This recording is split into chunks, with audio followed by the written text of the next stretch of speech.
because the security was just not up to par.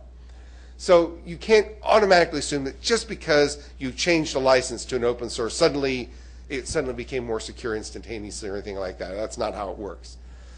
But there is a principle that gives FLOSS a potential advantage.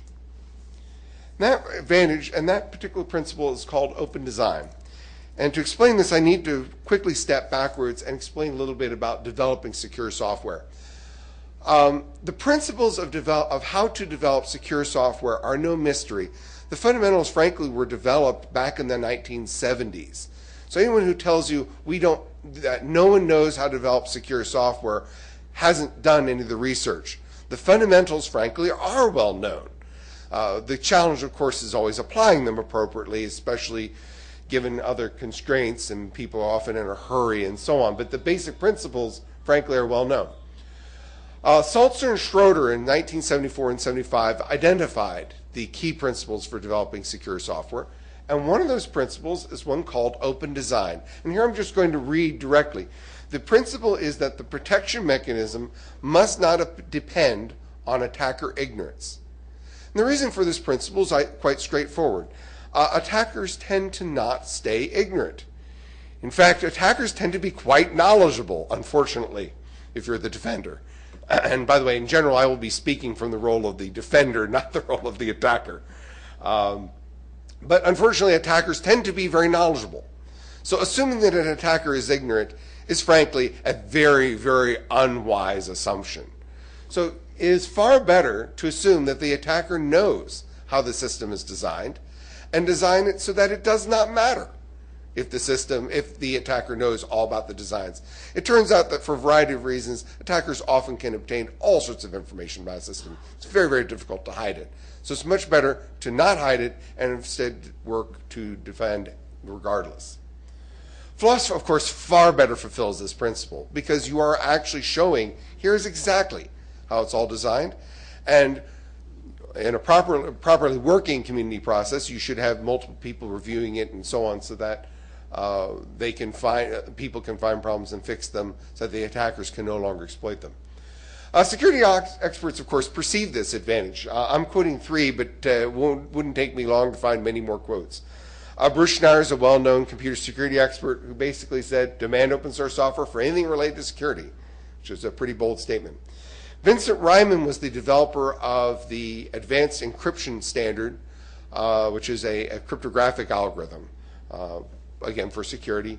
And basically, he notes an interesting factor about open source software is it forces people to write more clear code and adhere to standards. Because when other people can view what you're doing, you tend to be more careful about what you're doing and do it more accurately. Whitfield Diffie is another expert, well known, and he basically noted it's simply unrealistic to depend on secrecy for security for the very reasons that I mentioned earlier. Let me delve in a little bit more about the problems of hiding source and vulnerability secrecy, because I find some people seem to have trouble understanding why this would be, and it's important to understand that. First of all, hiding source code simply doesn't halt attacks. If anybody observes in their newspaper, they'll note that day after day, a proprietary software has been broken in once again, even though its developer hides the source code very carefully. It turns out hiding the source code doesn't help you all that much against attackers. First of all, it presumes that you can keep your source code secret. It turns out that attackers can often extract it or even legitimately get it in many cases. It turns out that there's a wide variety of attacks. Most attackers, most of the times, don't bother with source code. Okay? There are much more efficient ways of finding vulnerabilities in software that have if you were just looking for one particular vulnerability, any vulnerability will do, that don't need source code or in fact binary. You can actually learn a lot about a program just by sending in inputs and watching what comes out at the other end. This is not true, of course, for software. You can learn about any kind of mechanical device by sending in inputs and seeing what happens on the other side. But certainly true for software. There are other things called static attacks which look for patterns in a program, but you don't need source code. If you have the executable program, that's more than sufficient for a pattern matching system. Now if, and frankly, attackers generally don't bother with this, but if an attacker needed source code for some reason to perform an attack, if they have the binaries, for example, a typical commercial proprietary product, they can just grab that and use something called a decompiler, which will give them source code that isn't really adequate for doing maintenance changes, but is more than adequate for finding vulnerabilities. The basic result is that security inhibits those who want to help prevent attacks, but it doesn't really prevent the attackers at all. In fact, there's a phrase called security by obscurity, and generally it's widely denigrated. Security by obscurity, in most security professionals, is considered basically a very bad idea. Now, it is true that hiding source code does inhibit something, but what it inhibits is slowing a vulnerability response.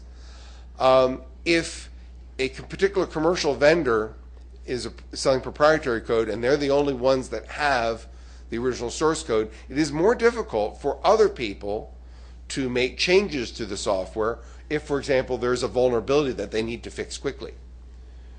And vulnerability secrets, of course, doesn't halt attacks at all. I think I am a believer that if you find a vulnerability, it is reasonable to warn the developer and give them a short time to fix it. But 10 days fine, 30 days on the outside, months and years is a bad idea. If an attacker hasn't already found it, they will, if it's an important piece of program, if it's an important program. Now, security by obscurity. Could security by obscurity ever be a basis for security? Could you hide the source code and other information and make your program more secure simply by doing that? Well, I will grant that it is possible, but I will also say that it is not practical for most people in most circumstances. Here's why. First of all, keeping the security secret actually has to improve security. And second, you have to keep the critical information a secret. That second bullet, the second dash, by the way, is very, very difficult. Actually keeping the information secret is much more difficult. As soon as you've told one other person, it becomes far more difficult to keep a secret. But let's go with the first bullet. Keeping a secret actually improves security. Could that occur?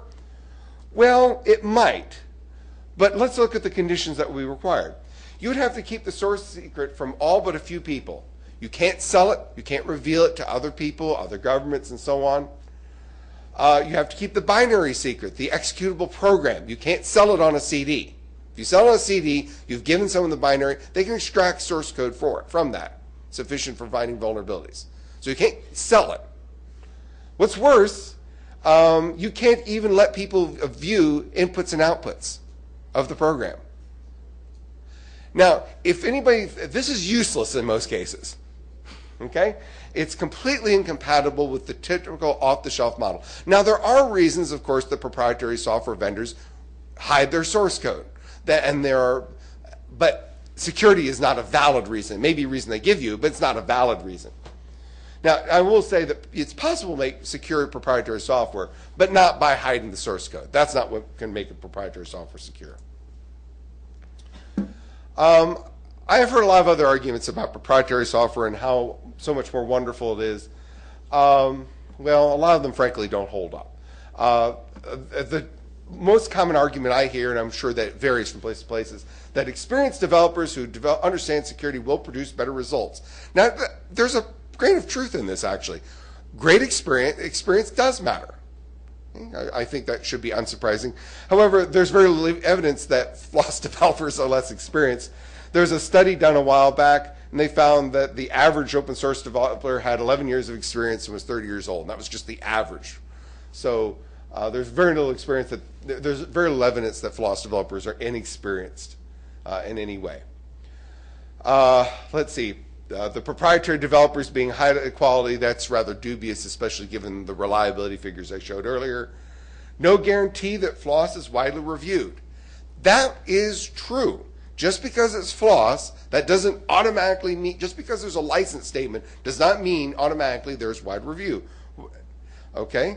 What that means is that you need to, before you acquire a program, a FLOSS program, if it's important, you should examine to see, is it being reviewed? Of course, this very statement is also true for proprietary software. Just because a software vendor releases it and it's a proprietary program does not mean that it was significantly reviewed for security either.